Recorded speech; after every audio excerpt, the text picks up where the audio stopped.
All right. Hello, everyone, and welcome back to Inside Writing. This show is presented by Gotham Writers, offering writing classes of all types and sizes. You can visit us at gothamwriters.com. Before we get started, a few announcements.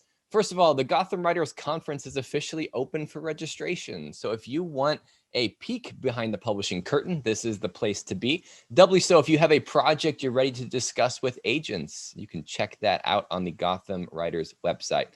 Okay, regarding today, at any point in the show, you can use the Q&A function to ask questions of our panelists.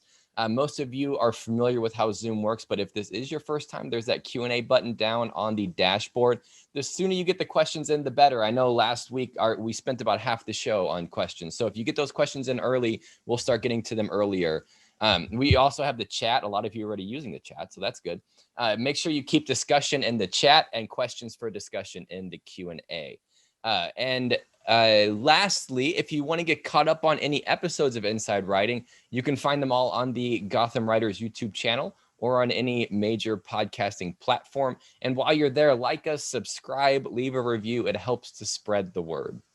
So now we're going to talk about the subject of the day, which is rejection. And we're going to start with a quote from, of all people, Sylvester Stallone, who said, "I take rejection as someone blowing a bugle in my ear to wake me up and get going rather than retreat."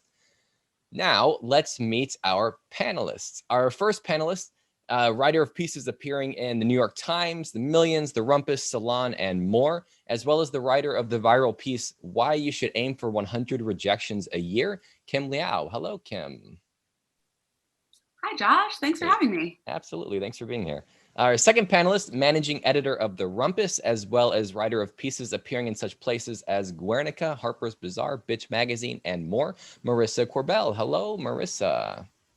It's coming. Hi, how are you? Good. Thank you both for being here. Thank you.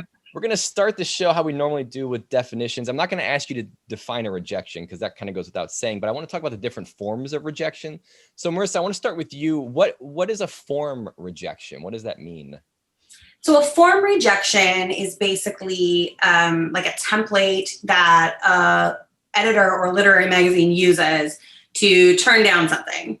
And we call them form rejections, I think, just because they're sort of the standard form where we usually say something, they're written sort of, I would say pretty vaguely. So like, the way mine look there's very little information that I have to actually fill in, if any, about the piece in particular. And they're just sort of meant to be a blanket. They're sort of meant to be like, this is a piece that for whatever reason doesn't work for us. And it usually hasn't gone very far in the process. When we send out those form rejections, it's usually kind of, sometimes people think of them in tiers. So sometimes people call it a first tier rejection. I think what they mean by that is it hasn't had a ton of editorial discussion or people going back and forth about it. It's the sort of standard first level, it's not quite right, whatever. Mm-hmm. Yeah. Gotcha. And then on the other side of the spectrum, we have personalized rejections. Kim, what is a personalized rejection? So usually that is a little bit more of the editor writes to you by name. They say, hey, I read your piece or I read your pitch. It's not right for us. I got one a week or two ago that was like, we just ran something sort of similar. So, it's not really a good fit for the timing. But I like either they like your writing style or they thought there was something in there and they're like, hey, feel free to pitch me again sometime. And I also think of them as like encouraging rejections. So it's like someone has taken the time and the energy to say, not for us, but, but think of us again. And I've actually found that in many cases, those have led to like building relationships with editors. You pitch something, it doesn't work. You pitch something else, it doesn't work. Maybe your fifth pitch, they're like, oh yeah, this is it. But you sort of know each other by then. So it's like you sort of almost, it's a relationship building, or it can be. Mm-hmm. It's interesting that you were saying, Kim, about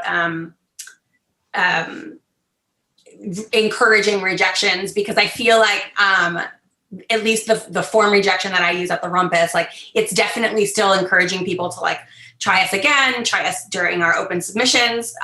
So, it doesn't always necessarily mean, at least coming from me, it doesn't always necessarily mean like specifically this piece, like I really wanted it, or, so sometimes you throw that language in just to be encouraging, I think also as a writer, like I always feel kind of guilty sending rejections. I try to use form rejections because of how like guilty I can feel, because I know how hard it is.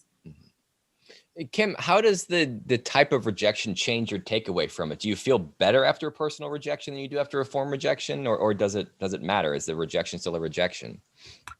I mean, sometimes I feel very encouraged after a personal rejection. Like, I'm like, oh, well, it was a miss, but it's not my fault. I'm not a bad person. I'm not a terrible writer. So I try to think of those as like, almost. And, and I think that what Marissa's saying is also very true, that like editors might feel good about a piece that they send a form rejection to. I always used to think of, like back in the day when I'd send paper submissions and you get the form slip back in the envelope, I always thought of them as they're sort of saying like, F you, like I couldn't even be bothered to, give you anything else. But I don't think that's necessarily true. I think there's a lot of, magazines and journals and, literary journals get tons of submissions. So, there's just a matter of time.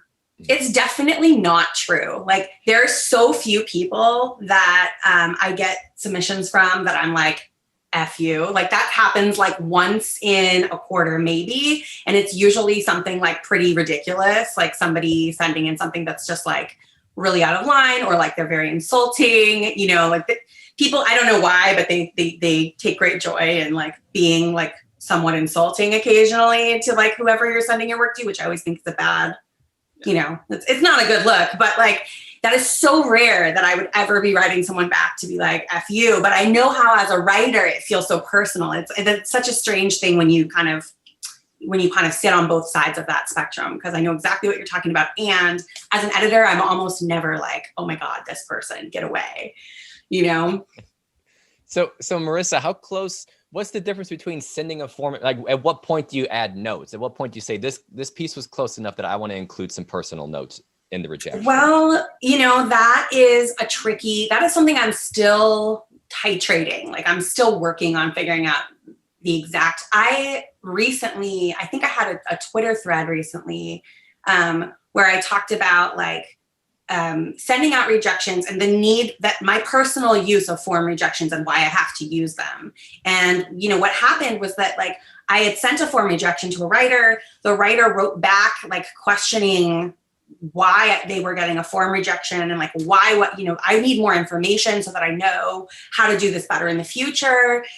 What didn't you like about it? Was it too personal? Was it too this? Like they had this whole, kind of projected story about like, well, first of all, like what I must have been thinking to reject the piece.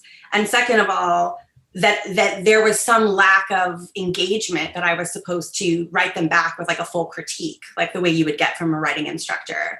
And my point was basically like, at the Rumpus, we are all volunteers. There's nobody that's getting paid the big bucks to read anybody's work at the Rumpus. So, it's difficult for us to go through the hundreds and hundreds of submissions that we get to make sure that people, the most important thing is that people get an answer, I think. It's better to hear no than to not hear anything. That's the worst.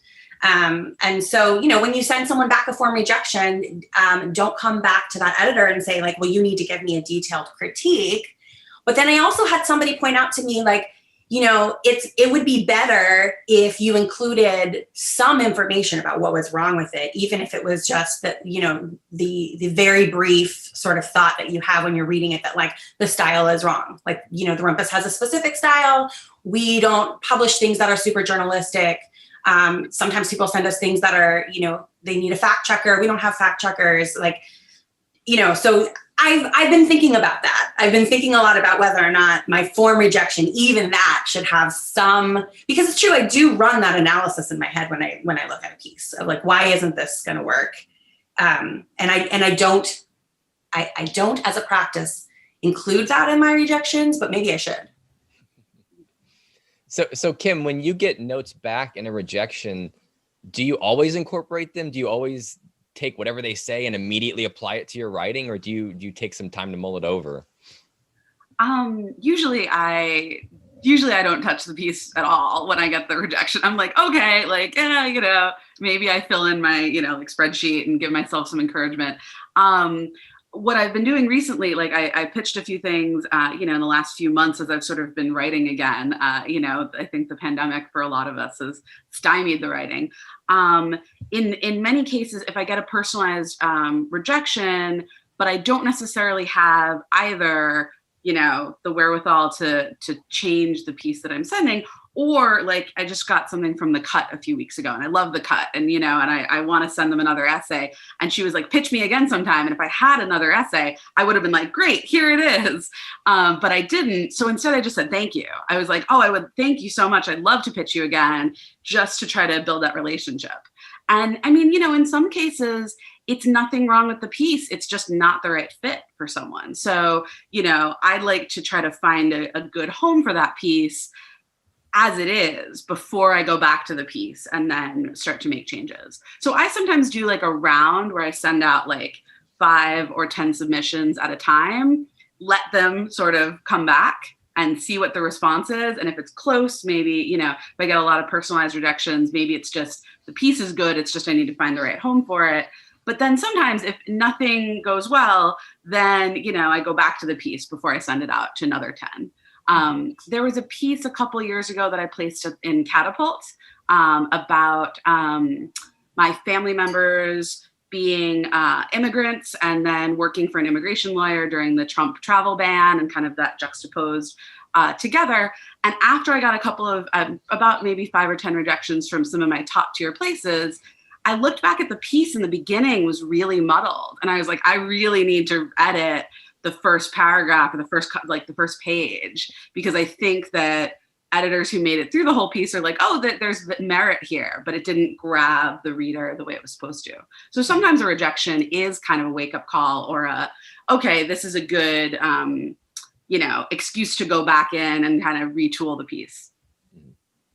Yeah, and you brought up a point that I want to get into now, which is the subject of subjectivity, which is that sometimes a piece just isn't right for this magazine.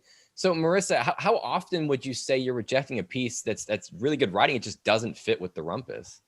Oh my gosh. Well, so I feel like I should just say, this might be too Rumpus specific, but like people pitch me directly through my Rumpus inbox, and then people send in through Submittable. So those are kind of two different processes. And at the Rumpus, if you're sending something into my Rumpus inbox, that means I'm going to be the person that reads it, and I'm going to be the person that rejects it. And so that is the most subjective place that you could, in my opinion, that's the most subjective place that you could submit an essay, because you're really just asking me, Marissa, what do I think of this piece? Do I like it? Is it something that I want to work on? Because 90% of the pieces that I take through that inbox are going to be pieces that I'm going to be the main editor on. That means I'm going to work with this author. So if it comes in and it's either a subject matter that I feel like I am tired of, which is totally subjective, but like I am entitled to say, yeah, no, I don't want to edit this piece. I don't want to work on it.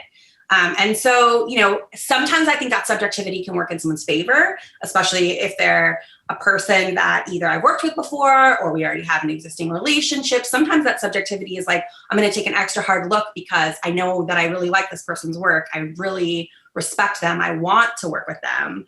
But sometimes it isn't going to work in their favor because it's really just this one opinion of this one person with, this one lens. And so I often try to encourage people, especially if I read a piece and I think, well, this is a good essay. I'm not the right editor for this essay. I don't think it's so finished that it doesn't need an editor at all. Occasionally I see those pieces where it's like, this literally just needs a copy edit and it's done.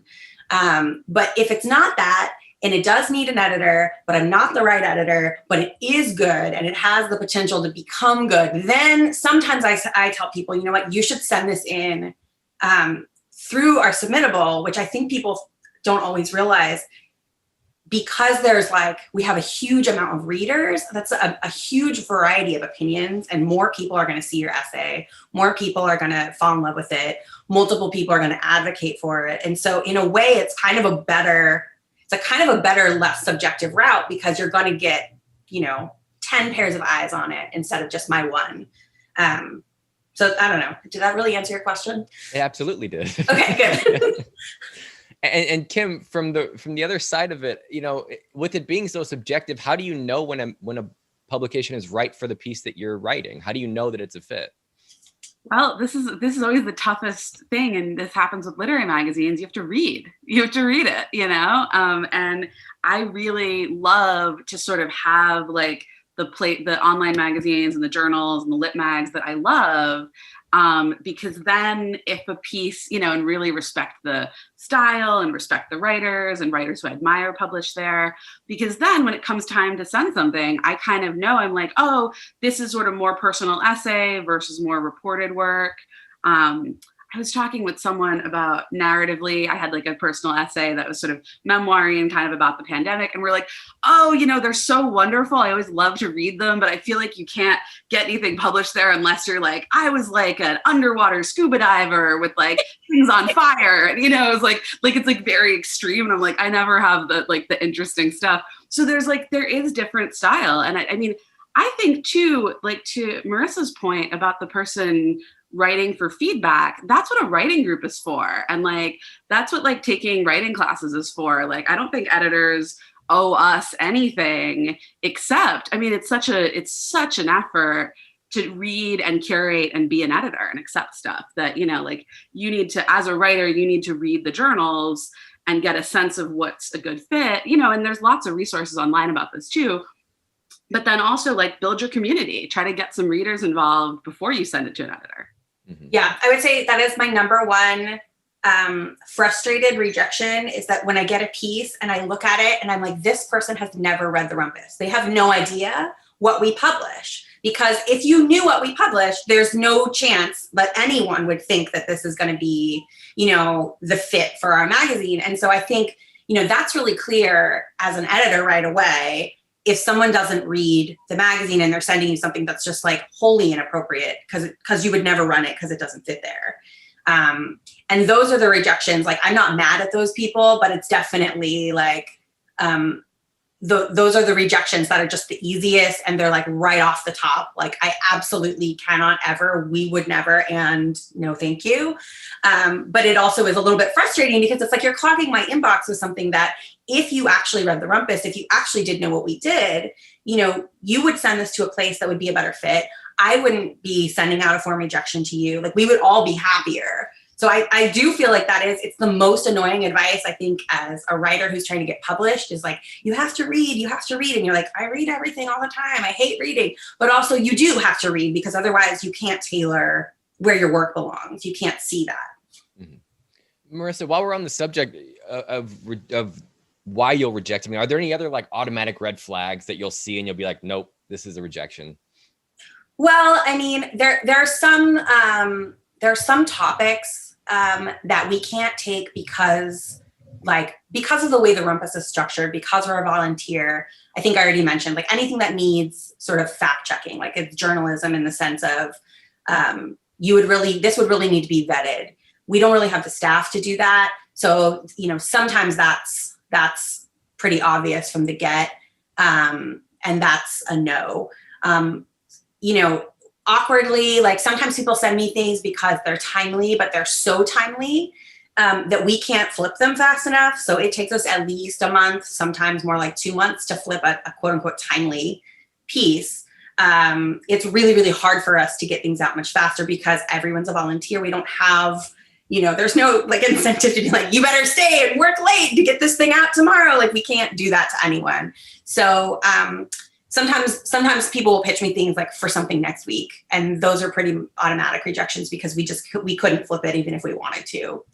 I'm trying to think of other, you know, aside from being just outright rude, sometimes people tell me in their cover letter, I've had people tell me this is a free write, like, here's my free write. And that's pretty much, I will look at like the first sentence maybe, but I don't care to edit someone's free write for them or figure out how to make this into an essay. You know, and I guess the only other thing that's sort of like that is, and I would say this is kind of a tip / answer, but I would say, like, when people put something in their cover letter, which really doesn't need to be a letter, it can just be like, hi, I'm Joe, here's my here's my piece. Like, I don't need a long letter. But when people write a long letter telling me what the piece is about, and then they usually put in a sentence that says something like that sounds really unconfident. Like it's not ready yet, or it's not very good yet, but I'm totally willing to work with you on making it good. And that for me is a red flag, because I, again, don't want to take on a piece that's going to then take up this huge amount of energy and time, especially if the writer is sending it to me and they already know that it's not good. Then it makes me feel like, well, why would I want to do that? Like, you're basically asking me to sign up to be your writing teacher, and I don't really want to do that, for anyone. Mm-hmm. So I want to talk about getting through rejections now, and how to navigate the feelings that come with rejection. So Kim, writers go on this quest for validation all the time. They look for that yes, just from editors, from wherever. So when the rejections are coming in, where can you find that validation? Where can you find the positive energy to keep writing? Ooh, that is the question. So I think that one thing that kind of helps me, I mean, in the Lit Hub piece, originally I wrote about the sort of the idea of collecting them and turning them into a goal, as opposed to the goal is acceptance, and every time I get a rejection, I fail. So this is not my idea. This is a friend's idea who stole it from her friend. This is down the writing chain.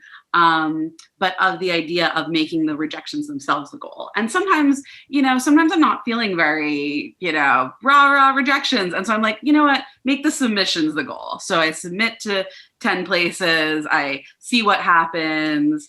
With rejection, sometimes there's a sense of completion. Sometimes it's like, okay, well, I heard from them. Now I can send it to someone else, because I do try to do kind of tiered submissions. So, submit to your 5 favorite places first, and then submit to places that you think, are more accessible, or maybe someone has been published there, or maybe the editor somehow. For me, it's like if I've been published there before, like the repeat is a more accessible goal. And, sometimes if it's a personal rejection, I write back and say thank you. And then I feel good about myself for a little while. And I'm like, maybe they'll be a friend. And, otherwise, sometimes you're just like, okay, it's not the right thing. I never go back to the piece that day. Sometimes it's like I'll work on something else and be like, okay, if I can get something else out there into the world, or, pitch something else while I'm waiting to see what happens with this one piece, then I still feel like I'm sort of in it. And, I'm not in control of other people's responses, but I can control what I write and what I put out there. Mm-hmm. Marissa, anything to add to that about just staying positive, not letting rejections get you down? I mean, I'm a big fan of community and friends for that kind of stuff too. It's so important to have even if it's just one person, but if you're lucky, more than one person that you trust, that you love, that you can send all of your frustration to, who's happy to get a text from you with why is it, why is this the answer that I got? Or why did they publish this essay, but not my essay? Sometimes I take a lot of comfort in just having community around. It's hard. This is it's a hard gig. Even if it isn't something you're trying to do to pay your rent, and if it's just a thing you're doing because you want to get to that place one day, but you're just starting out, it's just a hard gig. It's a hard gig no matter what. It's every author I know, whether they're New York Times bestsellers or whether they're just starting out, it's hard for everyone, because we're constantly being asked to put ourselves out there, to ask other people to validate us. That is just the nature. It's vulnerable and it's hard. And so, I think it probably depends on personality. I'm a very, I get a lot of strength from being connected to other people. Maybe if you're more of an introverted person, maybe it's something like having a meditation practice, doing some other stuff that helps you just process the emotions, because the emotions are real. And I think that's the thing. It's you can tell yourself, well, it doesn't matter, I'm just going to keep going. But eventually it does catch you, and you do kind of, have to process all of the emotion of putting yourself out there and getting told no. Yeah. Yeah. I think just to add to that, I feel like my life has gotten a lot better. Having other jobs or things that I do for money or things that I do in my life where I feel validated, where you can get hey, things went really well today in the class I was teaching, or things went really well today in the garden, or, with this hat that I'm knitting, like a friend of mine, we're, thinking of these things that validate us, especially like during the pandemic, that are totally inconsequential and are totally not our deep, creative, most vulnerable selves. And it's so nice to get some other validation about something low key. Mm-hmm. Kim, how much will you pitch to the same public? Is there a such thing as pitching to a publication too much? Do you ever feel like after so many rejections, they're just never going to take something you've written? I think for me, I am not that prolific. So I like really, really wait before I pitch something. And so sometimes I'll pitch to an editor and they'll say no. And then I'll think of something, in the next 1 to 3 months and then pitch them again. But I'm not like, oh, like, what about this? What about this? What about that? Because I also don't want, I feel like I'm trying to build a relationship and I don't want an editor to be like, oh, this person is a problem. You never want to become a problem author with someone. You want them to say, oh, that's really thoughtful. That's really cool, but not for us. So I would say like, it's worth it to like spend some time thinking before you pitch again. I was just looking in the Q&A, someone was talking about like resubmitting to the same editor once they've said no. I sort of feel like with editors and with agents, like you get one shot. And unless they say, I'd like to see a revised version of it, you should really just send it somewhere else. So like, I really am careful about that too. Like I'm probably overly cautious, but I feel like I don't pitch again unless I really think it's a good idea. Mm-hmm. And I would also say the answer to that is somewhat publication specific, right? Like, so Kim, like, when you're going for the New York Times, which like they have so many verticals, there's so many editors, there's a lot of different, you could pitch the New York Times 100 times in a year.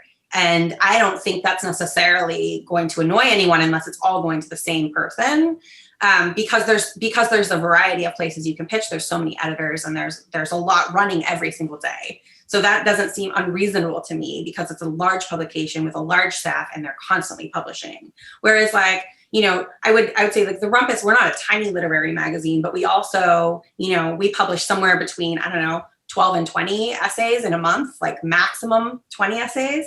And so, obviously if somebody is rejecting you 1 month and then, you're kind of vying to be in this like smaller pool and there's a smaller number of editors, I think you can do it too much if it's a small literary magazine. And the smaller it is, I think the more conscientious you want to be about the fact that like they have limited space and limited resources. And so if you're repitching again and again and again, you're probably starting to get on more nerves because it's only the same 2 people or, 5 people or whatever that are even seeing it. So. Right. And the smaller it is, the less resources everyone has too. So like the more you should be really, really nice to everyone. Yes, that's true too. Yes. When I worked for Redivider, a literary magazine when I was in Boston, and we had this one guy and he would like send us a story. Like as soon as we rejected him, he'd send us another story.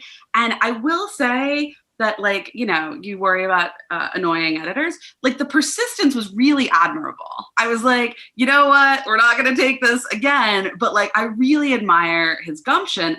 And now I look at him and he's like got a lot of stuff published. And I think he's got a couple of books published because he was so prolific and so, persistent. So there is something to be said for being persistent. This is a numbers game. So I'm curious then, and Marissa, I'll ask you this. What's the difference between persistence, between seeing somebody pop up over and over and getting closer, and just annoyance where it's like, okay, you need to stop pitching us for a bit? Is there a definable line in there? Yeah, I mean, I can really only sort of speak subjectively. So a couple things, like when people send me a pitch, we're kind of conflating all of this together. But for the Rumpus, we don't take any essays on a pitch. Like it's almost impossible unless, we have an existing relationship and I already know you're writing really well, for someone to say to me, like, here's my idea for an essay, because I have to see the essay. I can't know if it's, rumpusy, this like thing that I was saying at the beginning of like, when I read a piece and I know that it just doesn't fit here, I can't tell that from a pitch, no matter how well written it is. Because the way you describe an idea and then the way that the actual language brings the idea out in the essay, the gap between there is too large. So when people send me pitches of the Rumpus, I send back the like sort of the form in my inbox that says, I can't really take anything on a pitch. If you've already written the piece and you want me to take a look at it, you can send it to me. If you haven't written it yet and you're just trying to get placement first, which I think is, by the way, totally fine. Like, I don't think there's anything wrong with that. I just think the Rumpus isn't going to be your first stop then, because we can't take something if we haven't seen the way that it comes together. So I think in a place where, they're mainly looking at pitches and they're mainly just looking at paragraphs and they're saying like, not right now, we just ran something like this, like those kinds of rejections, I think you can be more persistent, and I think you can keep contacting that same editor as long as you're not getting any obvious, vibe, for lack of a better word. Like if it's not obvious that the person is feeling a little bit done with hearing from you, if they're just writing back and saying these sort of standard, like we just ran something like this, or we can't run another piece like this right now, but I like your ideas, I think that's encouraging, and I would continue to pitch that person.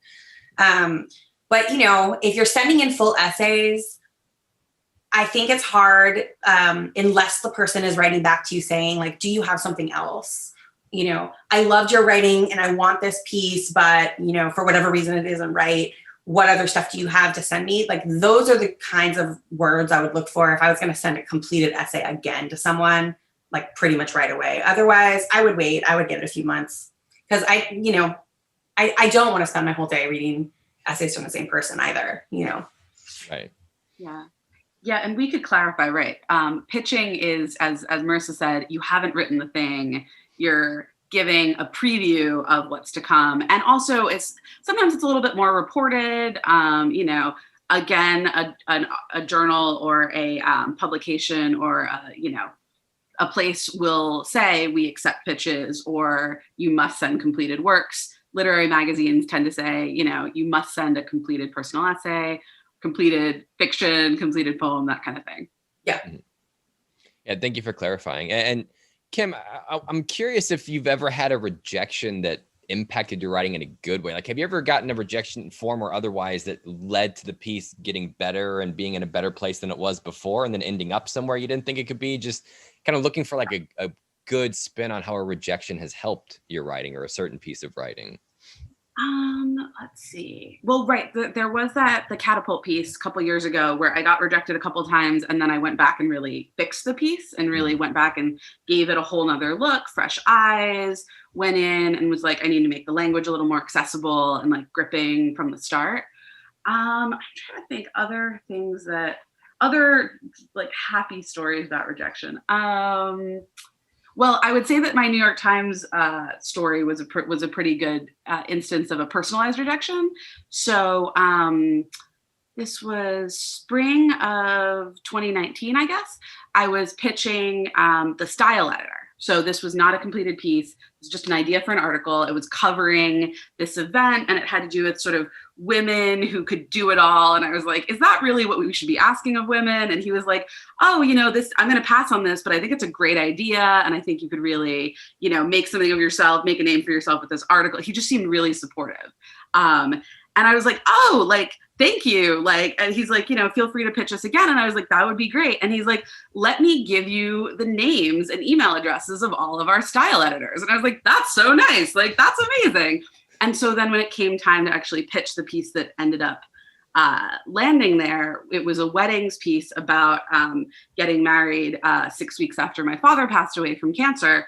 I pitched it right to the editor, and I was like, I think this would be great. I think there's nothing like this out there. And it was, the end of the summer, and I was like going into teaching, and I didn't hear anything. And I was like, I was feeling a little raw. I also didn't write the piece yet. And I maybe sent it to one or two other places, but I didn't sort of have the heart to try to place it immediately, and just heard nothing. And then first week of October, like easily 6 to 8 weeks later, the weddings editor got back to me, and she's like, hey, like, I know this is really late, response, but if you haven't placed this yet, we'd like to buy it. And I was like, what? So it really was it was sort of, I think that if I didn't have the confidence from that earlier rejection, I wouldn't have sort of felt like I could just go in guns blazing and be like, I've got something for you. And I think that confidence is really important. And, no one gives you permission to send things places. Like, you just have to be like, I deserve to be here, and just go in and really, take someone's attention.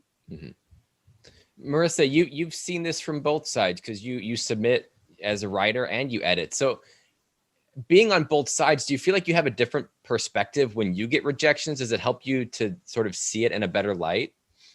I mean, yes and no. I think it, in some ways, I would say like my writing self influences my editorial self more than the other way around. And it's probably just because like when you're editing, you're kind of, you're in the more like power position. Your confidence is a little bit bigger. Someone's asking you for something instead of the other way around. And so, I would feel like if anything, I'm probably, I feel more like emotions and more anxious about rejecting people sometimes, or about like turning stuff down, especially if it's like, oh, this piece is good, but for whatever reason, it isn't quite there. Like those harder rejections are harder, I think, because I'm a writer also, because I know that it is going to be difficult for this person to hear this at this point in time. I've had some of those have been really harrowing for me, like emotionally. And it's also awkward because you can't be like, this is going to hurt me more than it's going to hurt you, because that's not what I'm saying. But it's also like, there have definitely been experiences where I'm like, this is like breaking my heart to reject this piece. I really don't want to, and I have to. It's like the right decision, but I don't want to do it. I would say as a writer, the thing that I get the most from being an editor is that like, I know that whoever is getting my pitches or my, I just went through like agent submissions again. So remembering and being really cognizant of the fact that like, they're just human and subjective too. And I think that is for sure different now that I'm on the other side of it than it was before, because I think sometimes it can feel like, well, these people are these great and powerful gatekeepers. And like, that's not necessarily true either. Like, a lot of them are just doing the best that they can. Sometimes they're just going to send you back a form rejection, or they're going to say like, with agent submissions, I started to feel like, oh my God, I got the same sentence. It's like they went to a convention and someone said, here's a great sentence to put in your agent rejection letter. And like 90% of them wrote it, and it drove me insane, but it was also like, because I know what it's like, they probably do have a template somewhere, and they probably are just pulling from it and sending me, what they can manage because their inboxes are full. So yeah, I guess it goes both ways. Gotcha. All right, so I have more questions, but I want to pull from the audience now because we're getting a ton of good questions in the Q&A. First question, Marissa, I'll ask you first. Is it okay to ask for brief, honest feedback, to ask if the editor has something obvious they could add? Is it okay? Sure, it's okay. Am I going to do it? Probably not. I'm not going to blacklist someone for writing me back and asking me that unless they're like extremely petulant or rude about it, which I have received. But if it's just a general person that writes back and they say like, oh, thanks, do you have any thoughts about what could make it better? I'm going to archive that email. I'm not really going to respond to it, but it doesn't mean anything bad about the person. And other editors might feel differently. Like, again, this is just my inbox, so that's how I deal with it. Yeah. Kim, have you ever done that before? Have you ever followed up with an editor and asked for feedback? No. Make friends. I would never. Make friends, like find people to read your work, like build your community, take a writing class. Like, editors are for accepting your work and paying you and being nice to you. Like, find someone else. Mm-hmm. So we have a few questions about resubmissions here in the Q&A. So if it's that easy of an answer, again, by all means, just say no, don't do that. So the first one, Kim, I want to start with you. If you receive a rejection stating that a piece is not right for us at this time, should you submit that same piece again when you think the time is right? I think that this is not right for us at this time is sort of a euphemism. And also sometimes it means that they just ran something similar, which means that they don't want to run something again. So I think look elsewhere. Marissa, do you agree with that? Yeah, I think, just like I just said, I felt like the agents had a conference where they came up with a sentence that drove me crazy. That's probably one as a writer that we get all the time, right, back from editors like, oh, it's not right for me, or it's not right for this magazine, or, those sort of euphemistic, basically we were just trying to say no in a way that isn't like, this is terrible writing, because usually that isn't why, right? So we don't want to write that because that isn't true. So now I think unless you got really specific direction from an editor, I would never send it back to the same editor, a revised version. And also once you've sent in a version, don't do the thing where you say like, oh, here's like one day later, I get those too. Like one day later, they send me their updated version of the same essay. And then one day later, another update. Like don't do that. But I think if it's something like where you sent it to a specific editor, they said, no, it wasn't right for them, but then you sent it into more of a general submissions queue, I think that's okay. To me, that's all right. I wouldn't send the exact same piece because it's likely that person's going to see it. And if they, see the exact same piece, they might be like, well, I already rejected this one. But I think if it's a revised version and you're going a different route or a different editor, I think that's okay. Mm-hmm. So another resubmission question, Marissa, we'll start with you. Is it ever a good idea or appropriate to resubmit a revised story after initial rejection, particularly when the resubmission is to a themed issue or contest? Does that make a difference? I mean, I think it depends on if you're resubmitting to the same people or not. So sometimes contests have a judge. Sometimes it's possible that they're looking for something specific and they would look at something again because A, they either didn't see it before, or B, it fits so perfectly with a theme. But I would say, in general, just try to find a new home for that piece. It's easier than trying to find weird loopholes to like not resubmitting. Kim, anything to add to that? There's a lot of places out there. So there are wonderful places to get your work published and seen by others. And always worth it to look elsewhere. So the next question kind of has to do with that. Kim, we'll start with you. Do you have any suggestions as to where to submit if you have never submitted before? Ooh, that's a great question. So I think it depends on your genre. If it's more of a literary genre like fiction, personal essays, creative nonfiction, or poetry, Poets and Writers has a wonderful kind of exhaustive database of places that you can submit to. And that can be a little overwhelming, but it's a good place to start. If you're more on the literary journal side of things, I definitely recommend reading Poets and Writers. They have a section at the beginning of the magazine where they talk about literary journals and kind of highlight them.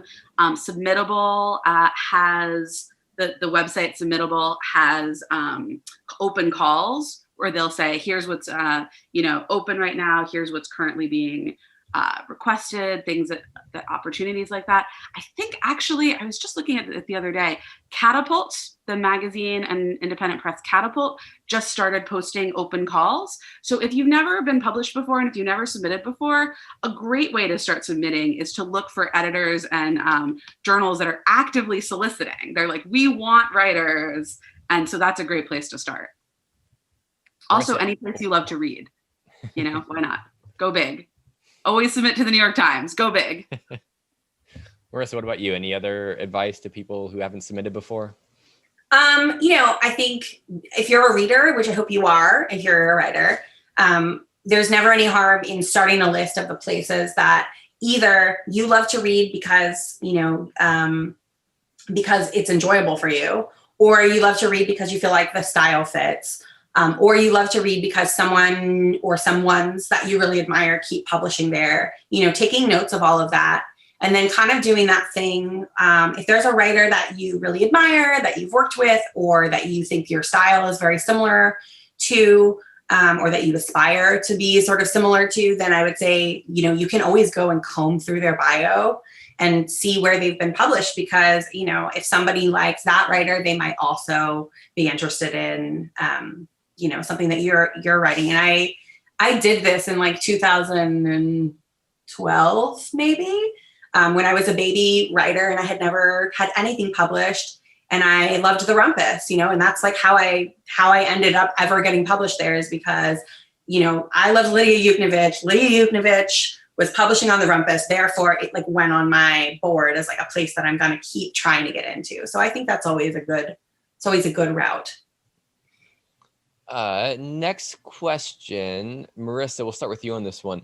How does a relationship with a writer play into an acceptance? Have you ever rejected someone with whom you had a good relationship with, and was it harder to reject their work?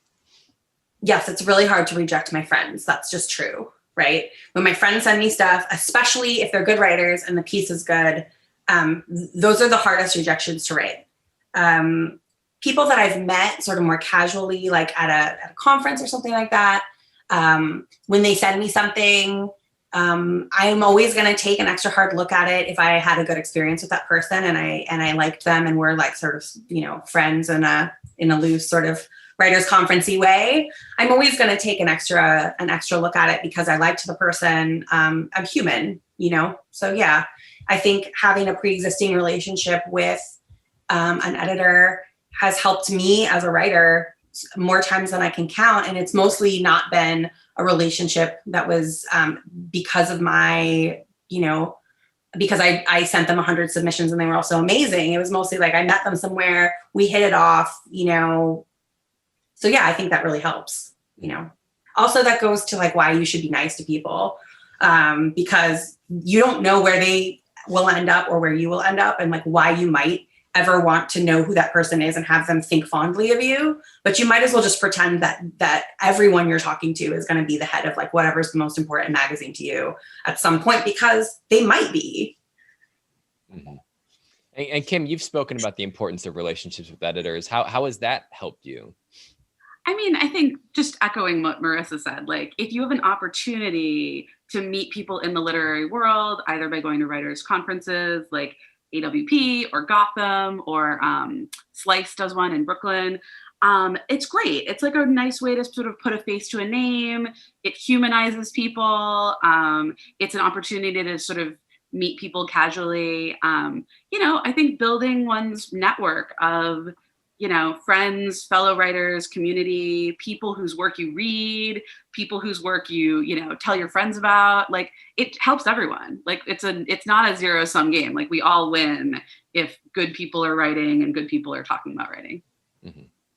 So we're getting a few questions about cover letters and bios. So I want to just pose this as a general question.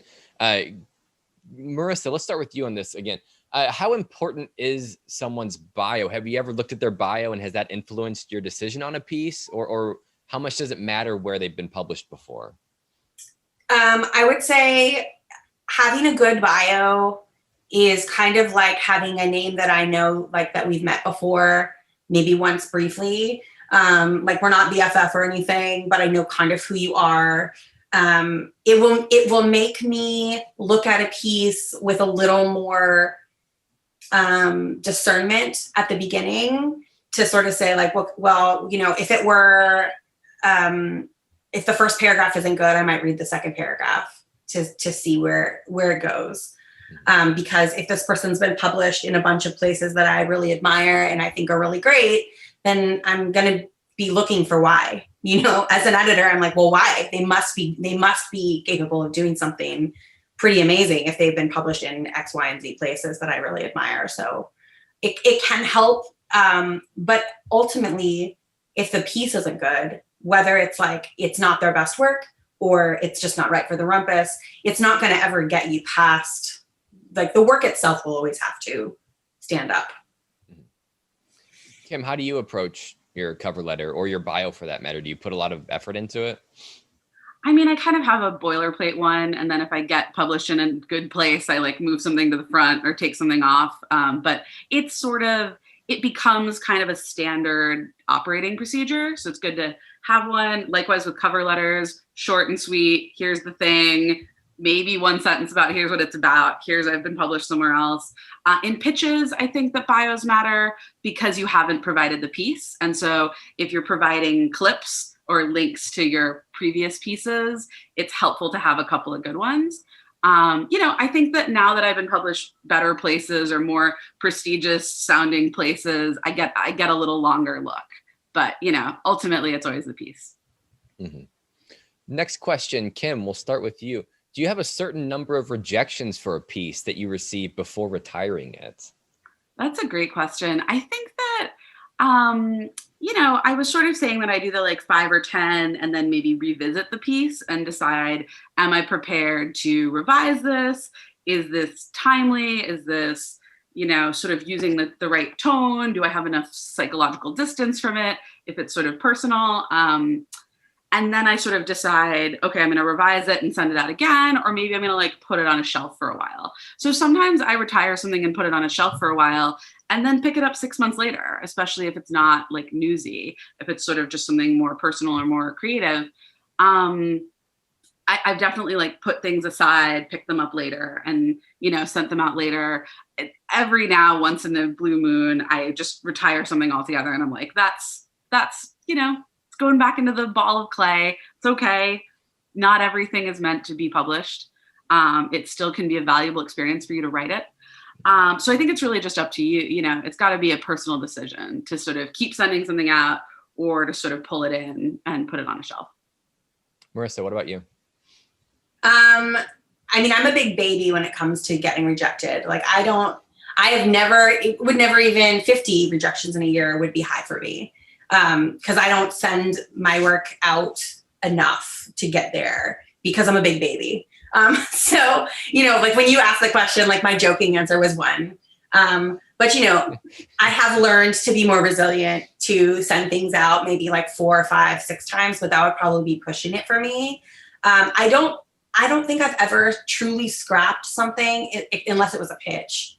But something that I actually took the time to write out all the way and work on and get to a point where I thought it was good enough. Even if they were roundly rejected by all the places that I thought would have been a good fit, I still keep those pieces around, and I don't think of them as like retired because I might use them for, it might be the basis of a new essay. I might berate it into something else. Like I always feel like with writing, like nothing is ever lost. If you love it, there's a reason why you love it. And I think it's worth keeping that stuff around rather than like, you know, deleting it entirely. But that's also like how my process is. So for other people, it might be, you know, the piece as a whole they don't work that way, you know. Kim, we're going to start with you for the next question as well. This is a good question. Do you choose the site first or do you write the piece first? Oh, that's a really good question. So often I'm writing kind of personal essays, things relevant to my life. And so it's something that I want to write about. So usually I write the piece first. Occasionally I have this, you know, oh, you know, the cut editor said, send us something else. So now I'm like thinking in the back of my head, like, would this be good for the cut? So sometimes I kind of have a place in the back of my mind and I'm trying to think of, is there something that inspires me that would be a good fit for that publication? Sometimes though, once I'm like in the middle of a piece and I'm like kind of trying to shape it and finish it, I do start thinking about where would I want to put this? Just because there's a little bit of, I'm not just writing this for me, I'm trying to write this for an audience. So usually early on, it's just me, you know, being inspired, but then later I start thinking about the audience. Mm-hmm. Marissa, what about you? I would find it pretty hard to write for a specific publication. I feel like there's publications that they kind of live in a group, like a jello-y group in my head of like these places that are all kind of similar, you know, like a piece that I might pitch to the parenting section of the New York Times, I might also pitch to the parenting section of the Washington Post and like maybe some other ones. So I feel like they're kind of like nebulous groups of places where if I had an idea for a piece or a piece that was written, I sort of have my list already of like, who takes something like this? But I would find it pretty hard to say, I want to be in the cut and I'm going to write a piece that the cut will want, because then I feel like I'd be setting myself up to just be really sad when they didn't want it. So I write the piece first. Okay. Next question, Marissa. When is it okay to say thank you to an editor? Should you thank them or should you never thank them? Like if they send you personal notes, is it okay? Or would you rather just not have your inbox clogged with thank yous? You know, every time I send out a batch of rejections, I brace myself for the onslaught of people saying thank you. I accept that that's just part of the process. It makes people feel complete. I don't ding people for it. I don't need it. It doesn't matter to me. I don't take any note as to who sends a thank you and who doesn't. I would say with the only exception being if I really had spent a lot of time with someone, and sometimes this happens at the Rumpus because we don't take pitches. So someone might have an idea. I say, if you write it, send it to me. They send it to me, but it's not quite there. I tell them why. They send it back. And we haven't ever like signed a contract, but we've never said we're going to publish it. But we've now gone back and forth a number of rounds with me telling them like, here's why I want it, and here's where what's not happening here that I would want to see if I were going to publish it. If we've done that, and then I say like, I'm sorry, I just, I don't want to keep wasting your time because I don't think we're going to get there. It is really nice to hear back from the person that they don't hate me. Like at that point in time, I appreciate it then. But again, it's never a ding. I've never once been like, that person didn't say thank you. I can't imagine caring. Kim, do you respond to rejections ever to say thank you or anything else? Only in sort of the personal case, and mostly with pitches where they're like, pitch me again. And I'm like, I sure will, just to try to, I appreciate the time and I appreciate your offer. But a form rejection, I would never say thank you to, because a form rejection means they didn't have time. So like, why am I wasting their time? Kind of. Mm-hmm. So last question before we wrap up. Just sort of a general question of how do you use Twitter? Because there's a big writing community on Twitter. So how do you work it so that you don't just turn it into a time suck? Kim, let's start with you.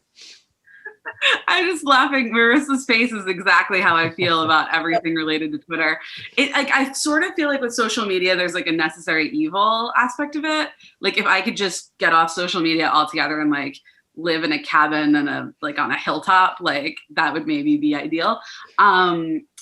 And I sort of did that with Facebook to a degree. Like I really scaled off of Facebook. Twitter, I can't seem to get rid of. And I follow all these authors on Twitter who I love. And I sort of feel like I'm friends with them now, even though that's clearly a delusion.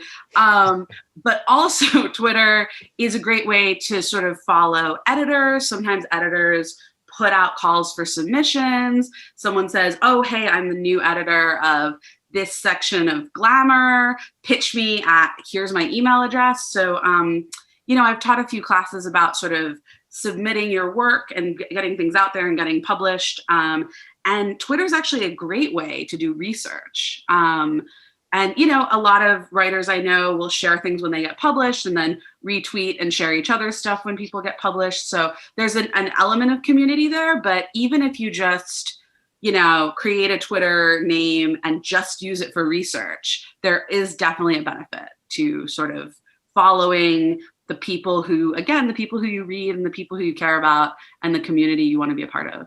Mm-hmm. Marissa, what about you? What's your thoughts on Twitter? Twitter and I have like a hot and cold relationship. Sometimes I'm in the mood for a lot of Twitter. And then sometimes I'm like, I can't actually go on that hell site like ever again. It kind of depends on what the discourse is, like at the time, how frustrated I am with it. I mostly try to not, I try not to tweet anything that will get me in trouble, like with myself. Later, I try not to let my like super fiery like opinions out all the time on Twitter. Like I try to be a little bit thoughtful about it. But I do think the best use for me personally, the best use of Twitter has been using it for research, the way that Kim was mentioning, finding editors, figuring out what they're interested in, being able to see when they are looking for something in particular is all really helpful. And also contact info. It's easy to get from Twitter. And then using it to promote everybody else's stuff. Because honestly, like if you want to have friends in the writing community, one of the best ways to be friends with someone is to be a person that helps them promote their stuff, because nobody wants to be out there alone being like, I wrote this thing, I hope someone likes it. So, to the best of my ability, like when I can and when I'm available to, I like to go on there and just be like, this fish is amazing. Here's this thing that I loved. Like, I love that use of Twitter. And I think it's a great way to use it and build your own community too. Mm-hmm. Yeah, echoing what Marissa said about amplifying others. There's something lovely about sharing something that someone else wrote that you love, or someone's got a book coming out. Like, I just learned that Lily Danziger's memoir just came out. And like, I've learned a lot of like, oh, hey, like, here's something I'm really excited about reading. Here's an event I want to go to. Here's someone that's, you know, talking about things that I really care about. So I think it can be a supportive community. Mm-hmm. Yep. So before we wrap, and you both already beat me to the punch here, but I wanted to give you a chance to promote your social platforms, or if you have anything coming out that you want to promote. So Kim, we'll start with you. Where can people find you online, and is there anything you want to promote? Oh boy. Wow. That's a nice offer. I never get that. So I just put my Twitter handle in the chat. I guess, oh Jesus. I was not prepared for this. Let me just put, I have a little excerpt of my family memoir that was featured in April on the Grandmother Project. It's about my grandmother, Anna, and the Grandmother Project is a really lovely, website. It's got stories, it's got, you know, info about kind of doing genealogical research. So here I'll just put a link. This is a little link to an excerpt of my family memoir that I am trying to finish this summer. So here's hoping. Marissa, how about you? Where can people find you? Do you have anything to promote? You know, I love the Rumpus, follow the Rumpus, read the Rumpus, submit to the Rumpus, and you can follow me on Twitter. I stuck my handle in the chat as well. I have Facebook, I have Instagram. I use them both. And I have a memoir that's going to be going on submission soon. So fingers crossed. Awesome. That's amazing. So for all of our listeners, any of the links that are in the chat, I will include in the show notes. So if you don't see them right away, I'm going to include them. Kim, Marissa, thank you so much for being here. To all of our listeners, we're going to be back next week talking about grants and fellowships. We're going to talk about grants and fellowships next week. Same time, same place. Once again, Kim, Marissa, thank you both so much for being here today. Thank you for inviting me. Yeah, thank you, Josh. It was lovely to chat with you, Marissa. Bye. All right. We'll see you all next week.